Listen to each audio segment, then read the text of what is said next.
La destrucción de la República Galáctica pasó a vista de todos y casi nadie lo cuestionó. Hoy vamos a revisar cómo una administración poco eficiente permitió que grupos comerciales acumularan el poder suficiente para paralizar a toda la galaxia. Y al final de este video vas a entender cómo decisiones que parecían normales convirtieron al Senado en un espacio donde los negocios influían directamente en el destino de miles de millones de personas.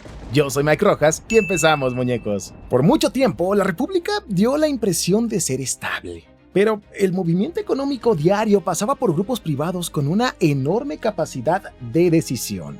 Para que te des una idea de lo que manejaban, estas entidades financiaban monopolios clave. El Intergalactic Banking Clan tenía la capacidad de endeudar masivamente a sistemas estelares enteros. Si un mundo tenía complicaciones con ellos, simplemente le cortaban el acceso a créditos básicos. Por su parte, la Techno Union era uno de los mayores productores en la fabricación de naves y tecnología avanzada. Si un sector necesitaba infraestructura, suministros o financiamiento, tarde o temprano trataba con estas organizaciones. Su alcance era tan grande que podían afectar la estabilidad de cualquier región alterando las rutas de distribución comercial. El detalle es que estos grupos consiguieron representación política oficial. El Senado les permitió tener delegaciones corporativas con una autoridad altísima en la Cámara. Claro que no tenían el nivel de soberanía de un planeta, pero se toleró que los intereses financieros tuvieran voz y voto directo, dándoles el escenario perfecto para defender sus márgenes de ganancia desde adentro. Newt Gunray es el mejor ejemplo de esto. Como virrey, su prioridad era proteger las enormes ganancias de su organización, una muestra clara de cómo ciertos magnates utilizaban las fallas de la ley para salirse con la suya. Todo estalla cuando la República decide cobrar impuestos en las zonas de libre comercio del borde exterior y el borde medio. Esto chocaba directamente con los intereses de Gunray, así que tomó una medida agresiva y bloqueó el tránsito hacia Naboo. Desplegó una flota inmensa y un ejército de droides de batalla, tropas que, bajo la excusa de dar seguridad a sus cargueros, empleaba abiertamente como herramienta de presión política. Y la respuesta en Coruscant fue lo más cuestionable. En vez de enviar apoyo militar a defender el planeta, los políticos se estancaron en debates interminables sin llegar a ninguna solución. El Senado demostró ser ineficiente y estar demasiado atado de manos para frenar a un conglomerado comercial. La administración quedó expuesta ante toda la galaxia, y justo eso le dio a Palpatine la oportunidad perfecta para intervenir. Los cabecillas comerciales descubrieron que la mejor manera de mantener su dominio era aplicando los propios reglamentos de Coruscant a su favor. Si alguien proponía regular sus armamentos o limitar sus rutas, ellos exigían revisiones infinitas o pedían formar comités especiales. Esto tardaba meses, haciendo casi imposible avanzar cualquier iniciativa real sin hacerles concesiones. Incluso el propio canciller supremo de esa época, Finis Valorum, estaba rodeado de acusaciones de corrupción financiadas por estas empresas, lo que provocó que figuras como Gunray se sintieran intocables. Operaban asumiendo que los políticos eran simples burócratas fácil de evadir o comprar. Estaban tan convencidos de que el bloqueo en Naboo era brillante para proteger su dinero, que interpretaron la inacción de la República como una confirmación total de su dominio, sin detenerse a pensar que esa arrogancia los estaba metiendo en un conflicto que no iban a poder manejar a futuro. Y en medio de esto, precisamente, aparece Palpatine. De cara al Senado, él mostraba la imagen de un representante preocupado por su planeta ante la agresión comercial, pero en realidad llevaba tiempo manipulando todo en secreto como Darth Sidious. Alimentó la avaricia del virrey y sus aliados, los empujó a tomar decisiones cada vez más agresivas y les garantizó que Coruscant jamás intervendría a tiempo para detenerlos.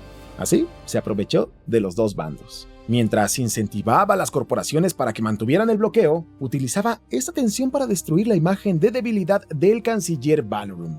Su objetivo era exponer la incapacidad de la República en el momento más crítico posible y dejar que la propia presión política forzara un cambio. Ese famoso voto de censura fue la consecuencia directa de una administración que ya no podía responder al desastre que tenía encima, un plan cuidadosamente orquestado desde el principio. La cosa se pone peor después del incidente en Naboo. Gunray enfrentó consecuencias legales, pero gracias a su capital y a los lentísimos juicios de la República, logró mantener su posición como virrey.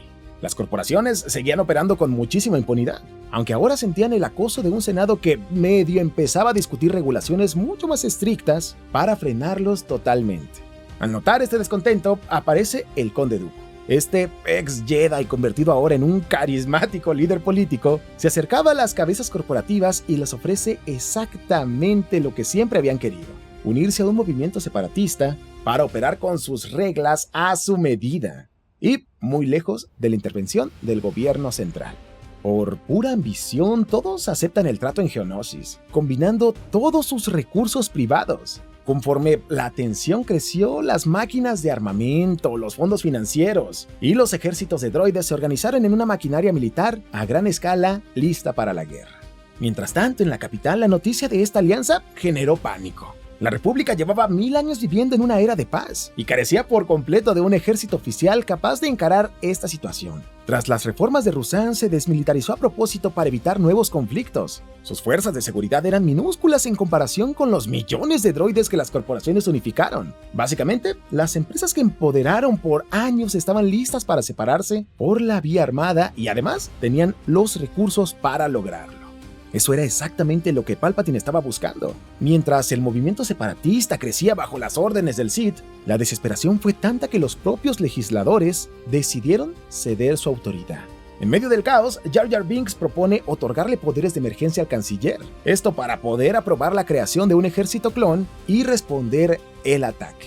Todos aceptaron con aplausos, dándole facultades extraordinarias a un solo individuo para protegerse de esa crisis que dejaron crecer desde el principio.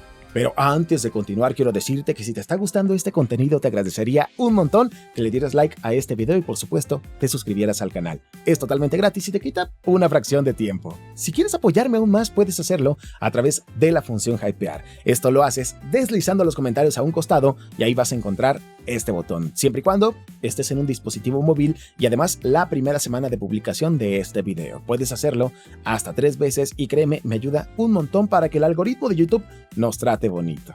Y ya que andas por ahí, recuerda seguirme en mi Instagram, me encuentras como @MikeRojas, YT, por supuesto, lo encuentras en la descripción de este video y ahí continuamente subo alguno que otro meme, alguno que otro foto y por supuesto podemos platicar, ¿por qué no? Ahora sí, seguimos. A los líderes comerciales la jugada les salió muy cara. Jamás se dieron cuenta de lo que realmente estaba pasando. Toda su inversión, su capacidad industrial y sus ejércitos se integraron en un conflicto mucho más grande. Sus principales cabecillas quedaron encerrados en una sala de conferencias en Mustafar, donde Vader los eliminó sin piedad porque su papel dentro del plan ya había terminado. Sus fortunas y su maquinaria fueron absorbidas para cimentar el nuevo orden imperial que ellos ayudaron a crear.